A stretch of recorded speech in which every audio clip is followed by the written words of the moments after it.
Wave FM 96.6 presents radio कहानी। Radio कहानी में अब आप सुन सकेंगे दुआ, जिसे तहरीर किया है अस्मा शब्बीर ने और आवाज़ है फरूख शेख की।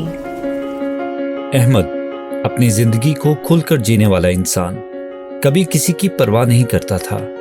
हमेशा वो काम किया जिससे उसे खुशी मिली।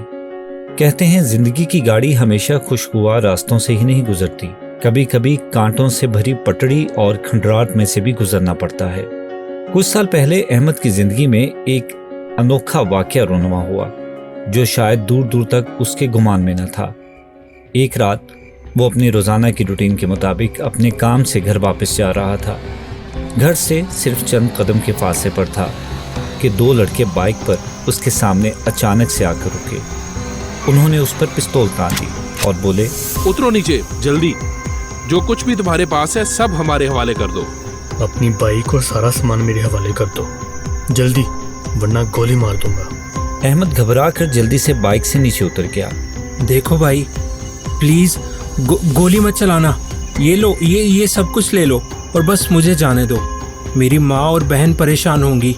चुप करके निकालो सब कुछ और भागो जितना तेज भाग सकते हो। अगर पीछे मुड़ के देखा तो कुछ देखने के काबिल नहीं छोड़ूंगा। अहमद ने अपना फ़ोन, बाइक की चाबी और सारे पैसे उनको दे दिए। अभी तनख्वाह मिलने की खुशी थमी ना थी कि सब उनके हवाले करके भागना शुरू कर दिया और अपने घर के सामने आकर सांस ली और अपने कांपते हुए हाथों से घंटी बजाई। दरवाज़ा खुला। कहाँ थे तुम भाई? टाइम देखा है तुमने? और तुम्हारा फोन भी बंद जा रहा है। तुम ठीक तो हो? अहमद की छोटी बहन सदफ ने इस पर सवालों की बारिश कर दी, मगर वो गुमसुम सोफे पर जाकर बैठ गया, पानी पिया और बोला, अम्मी सो गई क्या?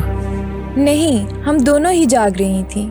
तुम इतना लेट हो गए, मुझे परेशानी हो रही थी कि पता नहीं कहाँ रह गए हो। मैंने तो नवाफिल भी अदा किए कि मेरा भाई खैरियत से आ जाए। उसने दिल में सोचा कि शायद आज उसकी बहन के नवाफिल नहीं उसे बचा लिया। भाई क्या सोच रहे हो? हाँ, क्या? भाई तुम्हें तो आज तनख्वाह मिलनी थी ना। देखो, तुमने मुझे वादा किया था मुझे नया सूट लेकर दोगे और नई घड़ी भी चाहिए मुझे। सदफ, मेरी बात सुनो।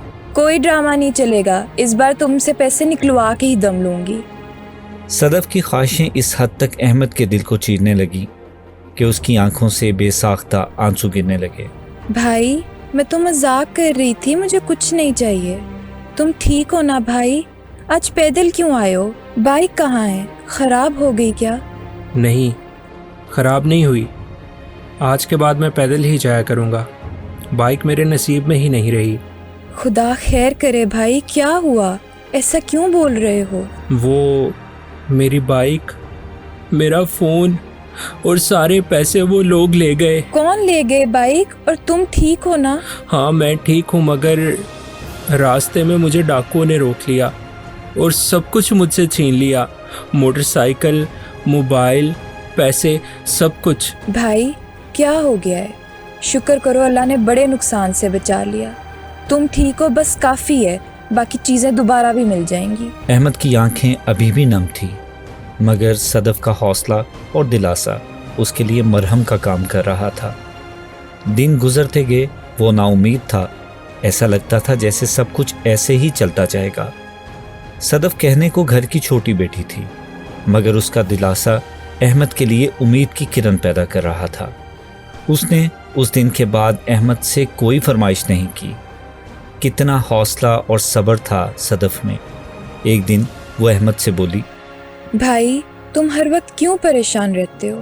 क्या करूं सदफ, मैं चाहते हुए भी वो सब हासिल नहीं कर पा रहा।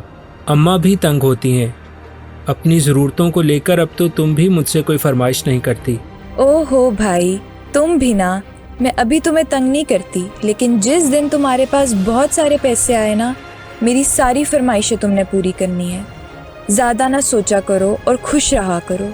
अल्लाह सब बेहतर कर देगा और देखना, एक दिन मेरे भाई के सारे ख्वाब पूरे होंगे। उस दिन के बाद अहमद अपनी मायूसी को भूलकर और लगन के साथ मेहनत करने लगा और अपने आप से ये वादा किया کہ وہ اپنی ماں اور بہن کی خوشیاں ضرور پوری کرے گا اور دنیا جہان کی نعمتیں ان کے قدموں میں لا کر رکھ دے گا۔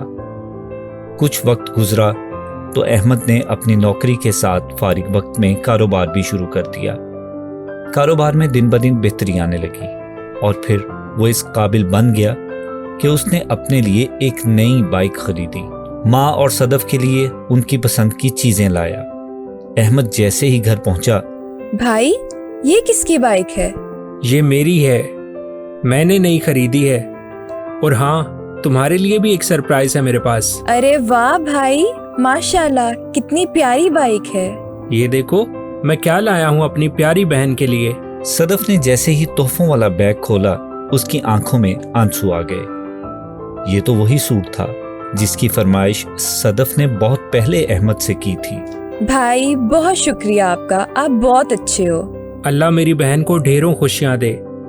میرے حالات کی بہتری تمہاری ہی دعاؤں کا ثمر ہے۔ بھائی میں نے بولا تھا نا کہ مایوس نہ ہو، اللہ تم کو سب کچھ دے گا، اور دیکھو اللہ نے تمہیں سب واپس دیا ہے اور پہلے سے بہتر دیا ہے۔ احمد جان گیا تھا کہ اس کی محنت کے ساتھ ساتھ کچھ تو ایسا ضرور تھا جو اس کے لیے راستے کھلتے چلے جا رہے تھے، اور وہ تھیں اس کی ماں اور صدف کی محبت، شفقت اور خلوص سے بھری دعائیں۔ اب ایسا لگ رہا تھا جیسے مٹی کو ہاتھ لگائے تو وہ بھی سونا بن جائے گی۔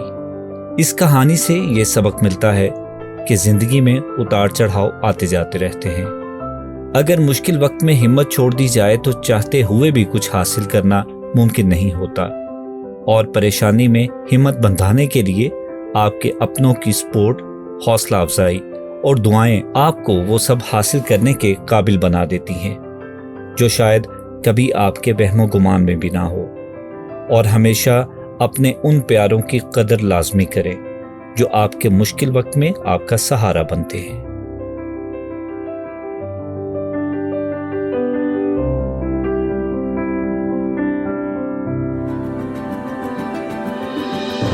آپ سن رہے تھے ریڈیو کہانی میں آج کی کہانی دعا۔ مرکزی کرداروں میں شامل تھے مزمل اشرف، رامین سردار، سلمان منیر اور عمر مسعود، اور اس کہانی کو پروڈیوس کیا تھا فروخ شیخ، اسد فریدی، سلمان منیر اور ٹیم نے۔